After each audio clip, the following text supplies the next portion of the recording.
दोस्तों, मेरे चैनल को जरूर सब्सक्राइब करें। आपका बहुत बहुत धन्यवाद। सरयू नदी के पास एक बहुत बड़ा जंगल था। उस जंगल में काफी सारी जानवर रहते थे जो प्यास लगने पर नदी में आकर पानी पीते थे। नदी के दूसरे किनारे पर एक और छोटा सा जंगल था जहाँ बहुत कम जानवर थे। एक दिन बड़ी जंगल का छोटा खरगोश सरयू नदी के पास आकर पानी पी रहा होता है। तभी नदी के दूसरी ओर खड़ा एक बाघ उसे देख रहा होता है। यह खरगोश आज मेरा भोजन बन सकता है। वैसे भी मेरे जंगल में अब शिकार करने लायक जानवर बचा भी नहीं है। क्यों न मैं नदी के उस पार वाले जंगल में जाकर शिकार करूं। और वैसे भी वह जंगल बहुत बड़ा है और वहाँ का शेर भी मूर्ख और शाकाहारी है। पता नहीं ऐसे शेर मर क्यों नहीं जाते। बाघ खरगोश को देखकर शिकार करने की सोचता है और शिकार करने की लालच में नदी के दूसरी ओर चला जाता है। अपनी ओर बाघ को आता देख खरगोश वहां से भागने लगता है, पर तभी बाघ उसे आवाज देकर रोक लेता है। अरे खरगोश, मुझे देखकर कहाँ भाग रहे हो? तसल्ली से पानी पी लो भाई। मैं तो बस तुमसे बात करने आ रहा था। क्या तुम सच बोल रहे हो? हाँ, मुझे तुम्हारे जंगल का शेर सिंह के बारे में बात करना है। मैंने सुना है कि वह तुम्हारा बहुत चिंता करता रहता है। खरगोश समझ चुका था कि बाघ उसे अपनी बातों में फुसलाने की कोशिश कर रहा है, इसीलिए खरगोश उसकी बातों का कोई जवाब नहीं देता और तुरंत वहां से भागने लगता है।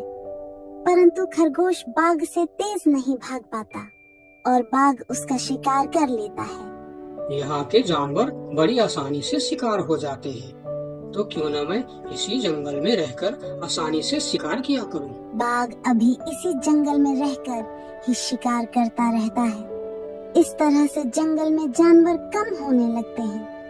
एक दिन अरे लोमड़ी, मैंने सुना है कि तुम अपनी सहेली से मिलने के लिए दूसरे जंगल में जा रही हो। हाँ, लेकिन तुम्हें मेरी इतनी चिंता क्यों हो रही है?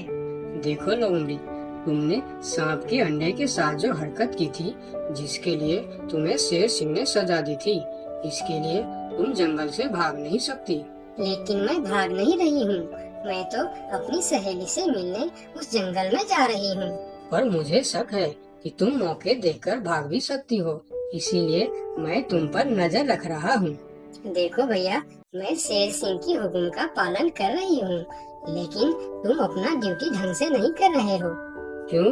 तुमको क्यों लग रहा है कि मैं अपनी ड्यूटी ढंग से नहीं कर रहा हूँ? दरअसल इस वक्त तुम्हें जंगल में हमारी जानवर पर ध्यान रखनी चाहिए, क्योंकि हमारी जंगल की जानवर कम हो रहे हैं। सुना है जंगल में कोई शिकारी घुस आया है जो हमारे जानवरों का शिकार कर रहा है। लोमड़ी, तू चालाक है, ये मैं जानता हूँ, लेकिन मैं भी इतना बेवकूफ नहीं हूँ, ये तू जान ले।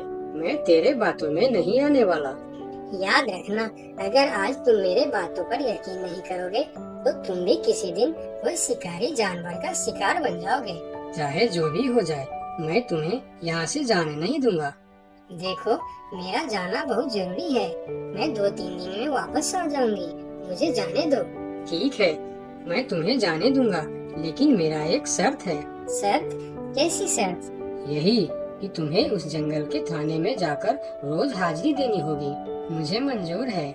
लोमड़ी को पता था कि जंगल से जानवर कम हो रहे हैं, इसीलिए वह हाथी की शर्त मानकर वहां से चली जाती है। वहीं दूसरी ओर हाथी जंगल की निगरानी करने लगता है। तब दिखता है कि जंगल से कुछ खरगोश गायब है। इस चिंता में कई खरगोश आपस में बात भी कर रहे होते।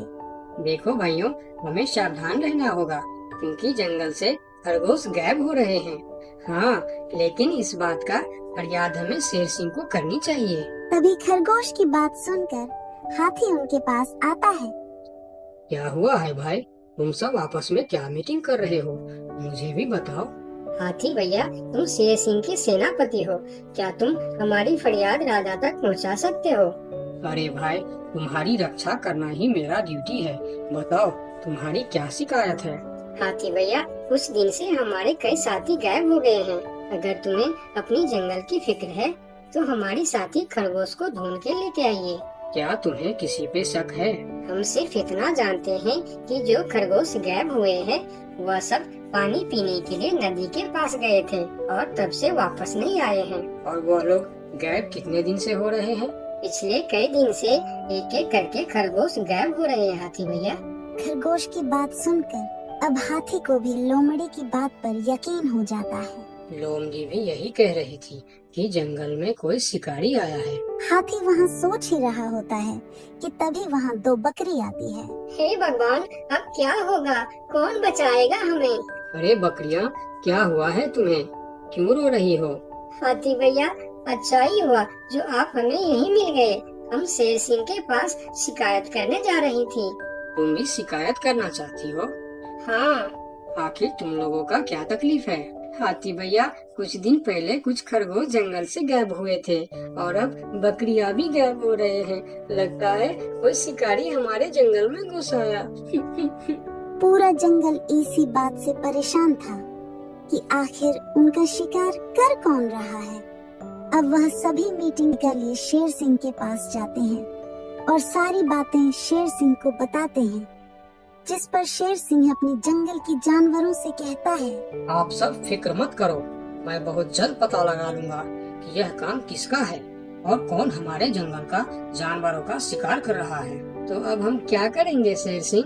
आप लोगों से हमारी यह विनती है कि आप लोग जंगल से बाहर नहीं जाएंगे। जिसको भी पानी पीना है वह इसी जंगल का तालाब का पानी पिएगा।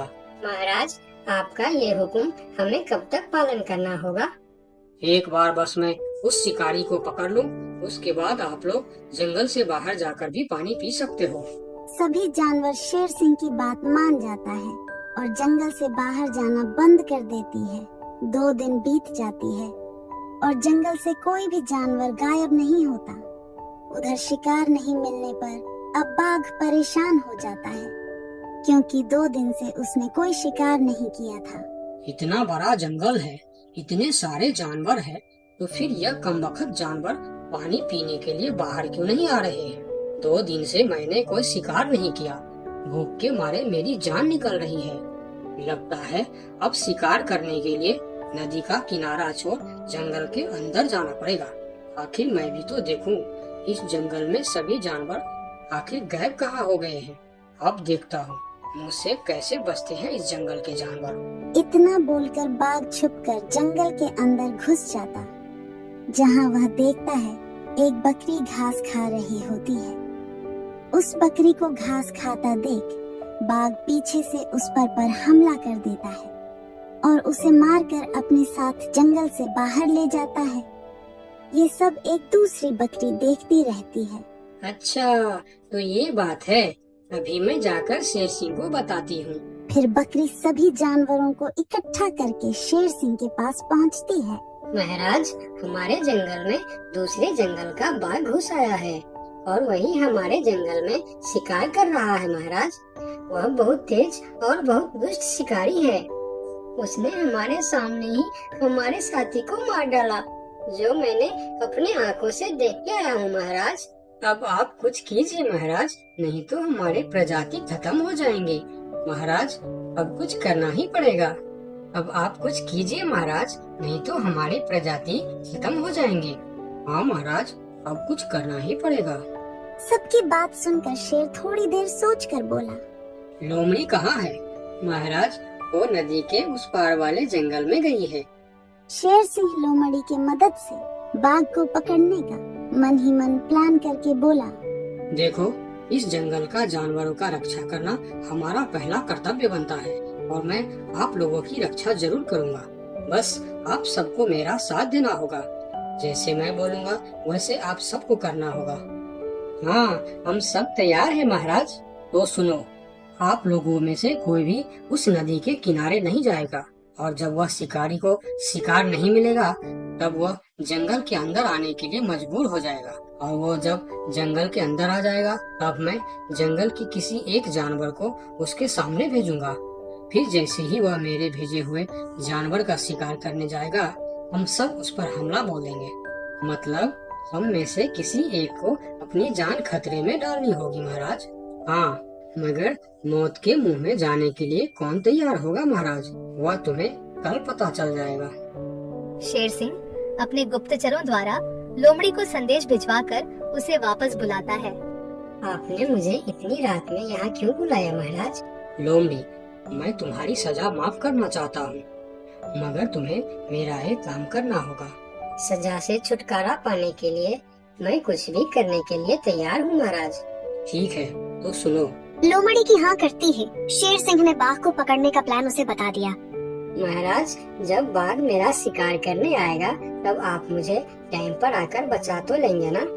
मैं शेर हूँ, कोई नेता नहीं जो वचन देकर मुकर जाऊंगा। तुम निश्चिंत रहो, तुम्हें कुछ भी नहीं होगा। अगले दिन प्लान के अनुसार लोमड़ी नदी के किनारे जाता है। शिकार को आता देखकर बाघ खुश हो जाता है। वाह, आज मुझे पेट भरकर खाना मिलेगा। शिकार के नजदीक आते ही मैं उसे मार दूंगा। लोमड़ी डरते डरते नदी के किनारे पहुंच जाता है। हे भगवान, टाइम पर शेर सिंह को भेज देना। कैसी हो लोमड़ी? मैं ठीक हूँ बाघ भाई। अभी तो तुम ठीक हो, लेकिन थोड़ी देर बाद ठीक नहीं रहोगे। क्या मतलब? मतलब ये कि मैं अभी भूखा हूँ, और जब मैं भूखा होता हूँ तो किसी का भी शिकार कर लेता हूँ। इतना बोलकर जैसे ही बाघ लोमड़ी की तरफ जाता है, वो शेर सिंह के जाल में फंस जाता है और वहाँ सारी जानवर आ जाता है। बाघ उस शिकार के लालच में मेरे चंगुल में फंस गया है। अब तेरी कहानी खत्म। तुमने मुझे धोखा दिया शेर सिंह। जैसी करनी वैसी भरनी, मुहावरा तो तूने सुना ही होगा। बाघ उस सबको धोखे से मारता था, इसीलिए मुझे तुम्हें भी धोखे से मारना पड़ा। मुझे माफ कर दो शेर सिंह, मैं हमेशा के लिए जंगल छोड़कर चला जाऊंगा। तूने हमारे जनता पर अत्याचार किया है, अब तुम्हें इसका हिसाब चुकाना पड़ेगा। साथियों, अपना बदला ले लो। शेर सिंह की आज्ञा मिलते ही सारे जानवर उस बाघ पर टूट पड़ता है। इस तरह से शेर सिंह अपने चालाकी और सूझबूझ से अपने जंगल के जानवरों की रक्षा करता है। इस कहानी से हमें यही सीख मिलती है कि धोखे का अंजाम धोखा ही होता है, जैसी करनी वैसी भर।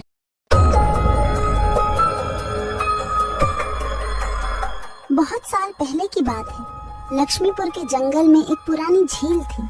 वहाँ दिन में तो कोई घटना नहीं होती, पर थोड़ा सा भी अंधेरा छाते ही वह झील एक खूनी झील बन जाती। उस दौरान जो भी जानवर उस झील पर पानी पीने आ जाता, वह जिंदा वापस नहीं आता। कहाँ जाता, आज तक किसी को उसका पता नहीं चला था। यही वजह थी कि जंगल के सारे जानवरों ने, यहाँ तक कि जंगल की राजा शेर ने भी उस झील को खूनी झील घोषित कर दिया था। अब पूरे जंगल में कोई भी शाम को उस झील की तरफ जाने की हिम्मत नहीं करता था।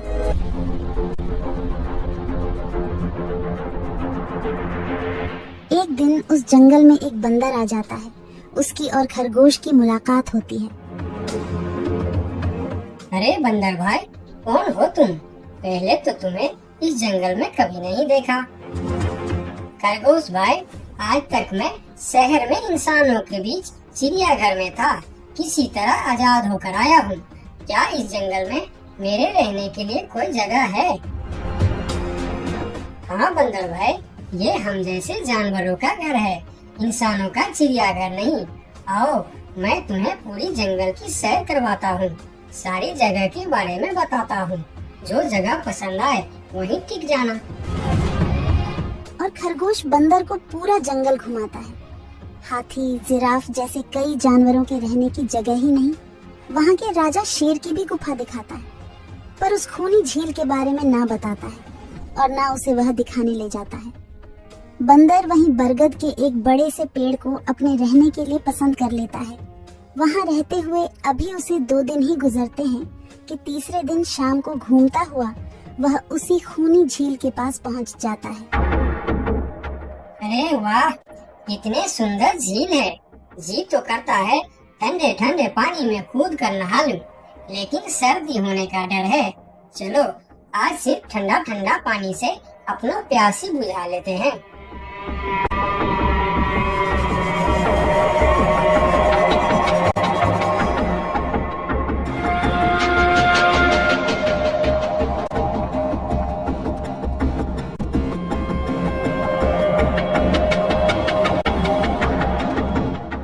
अरे बंदर भाई, तुम इतने डरे हुए क्यों हो? कहाँ से आ रहे हो? झील में पानी पीने गया था और जिंदा वापस आ गए। क्या मतलब? तुम्हें पता नहीं? वह इस जंगल की खूनी झील है। शाम होने पर कोई भी वहाँ जाता है तो जिंदा वापस नहीं आता। उसकी लाश का भी पता नहीं चलता कि वह कहाँ गायब हो जाती है। इसीलिए शाम होते ही कोई भी उस खूनी झील की तरफ नहीं जाता। ये हमारे राजा का आदेश भी है। कमाल है, मुझे तो पता ही नहीं। कैसे पता नहीं? तुम्हें वह खरगोश भाई ने बताया नहीं? लो, खरगोश भाई भी आ गया। अरे खरगोश भाई, आपकी वजह से आज बंदर भाई की जान जाते जाते बची। मेरी वजह से? हाँ, तुमने बंदर भाई को पूरा जंगल घुमाया, हर जगह के बारे में बताया। इस खूनी झील के बारे में क्यों नहीं बताया? भूल गया भाई, मैंने तो सोचा ये तो पेड़ पे रहते हैं, इन्हें झील से क्या काम। अभी अभी इन्हें खूनी झील की खूनी ने पकड़ने की कोशिश की, ये तो बाल बाल बच गए, वरना खूनी झील की खूनी, क्या तुमने उसे देखा? क्यों, क्या तुम लोगों ने आज तक नहीं देखा? नहीं, हम में से कोई कभी भी शाम को उस तरफ जाते ही नहीं और दिन में कोई घटना नहीं होती। और यह बात वह जाकर शेर के दरबार में सभी को बताता है। उसकी बात सुनकर किसी को भी यकीन नहीं आता है। क्या बात कर रहे हो बंदर? मैं सच कह रहा हूँ महाराज, लेकिन हम लोगों तो कभी आज तक देखा ही नहीं, क्योंकि आप लोग उसे खूनी झील समझकर दिन में ही वहाँ जाते हो और शाम होते ही आप लोग डर के मारे वहाँ जाना बंद कर देते हो। पूरे दिन वह मगरमच्छ झील में छुपा रहता है, शाम होते ही चुपचाप निकलता है और झील के पास पानी पीने आए जानवरों को खा जाता है। और आप लोग समझते हैं कि यह झील ही खूनी है, जबकि खूनी यह झील नहीं, इसमें छिपा हुआ मगरमच्छ है। हमें तो यकीन नहीं हो रहा है। वही तो बंदर भाई, हमें अगर पहले पता होता कि आप इतने बड़े झूठे हो तो हम अपने जंगल में आपको रहने की कभी जगह नहीं देते। अरे यार, आप लोग मेरे बात पर यकीन क्यों नहीं करते? मैं आप लोगों का भलाई के लिए ही बोल रहा हूँ।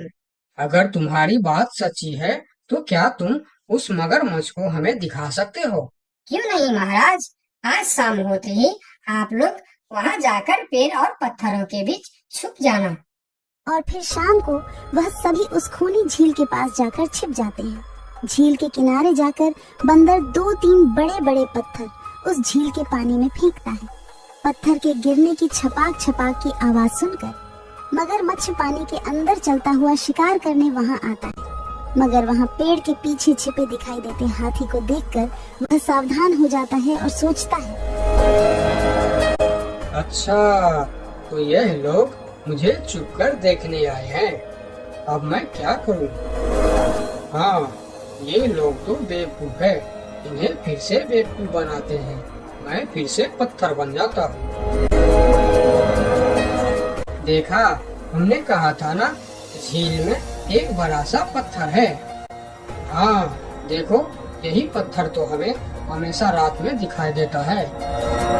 हाँ, वही तो, ये पत्थर सिर्फ रात को क्यों दिखता है, दिन में क्यों नहीं दिखता, कभी सोचा है? हाँ, रात को चंद्रमा की वजह से पानी में ज्वार आता है तो वह पत्थर ऊपर हो जाता है। दिन में ज्वार नहीं आता तो पत्थर पानी में डूबा रहता है। उनकी बेवकूफी भरी बातें सुनकर बंदर परेशान हो जाता है। अरे यार, तुम लोग भी ना समझते ही नहीं।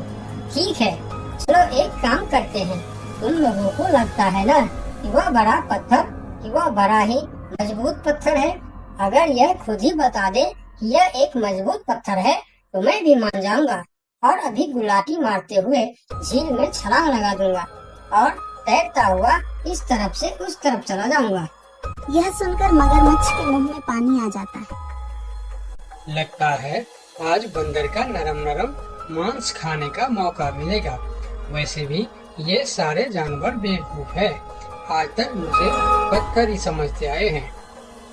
मैं पत्थर हूँ, मैं मजबूत पत्थर हूँ। सुना आप लोगों ने, ये कैसे आप लोगों को बेवकूफ समझता है? अरे पत्थर भी कभी बोलते हैं क्या? सभी की समझ में बंदर की बात आ जाती है। रात भर सभी शेर राजा की गुफा में मीटिंग करते हैं। बंदर सही कह रहा था, यह मगरमच्छ जरूर कहीं दूसरे जगह से हमारे जंगल में आ गया है। लेकिन अब क्या करे? अगर धरती पर होता तो मैं उसे धूल चटा देता था, लेकिन पानी में हमारा शक्ति कम हो जाती है। तो क्या इससे हमें कभी छुटकारा नहीं मिलेगा महाराज? मेरे ख्याल से तो नहीं। मिलेगा महाराज, ये पानी में भी रहेगा, हमें देखेगा भी, मगर वह कुछ कर नहीं पाएगा। ये कैसे हो सकता है? हो सकता है हाथी भाई, बस आप लोग मुझे 2 बड़े बड़े रस्सी दे दो। रस्सी का क्या करोगे? मैं शहर के चिड़ियाखाना में था तो एक एक तरीका सीखा है जानवरों पर कब्जा करने की। हम इस पर कब्जा कर लेंगे। और बंदर को 2 बड़ी बड़ी रस्सी लाकर दी जाती है। फिर बंदर उन सभी के साथ रस्सी लेकर उस खूनी झील पर पहुंचता है।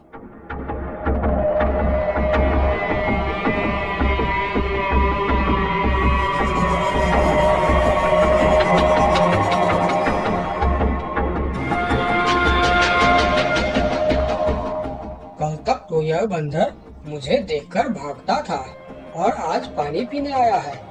लगता है ये भी दूसरे जानवरों की तरह मुझे पत्थर समझने लगा है। अभी इसे अपना निवाला बनाता हूँ।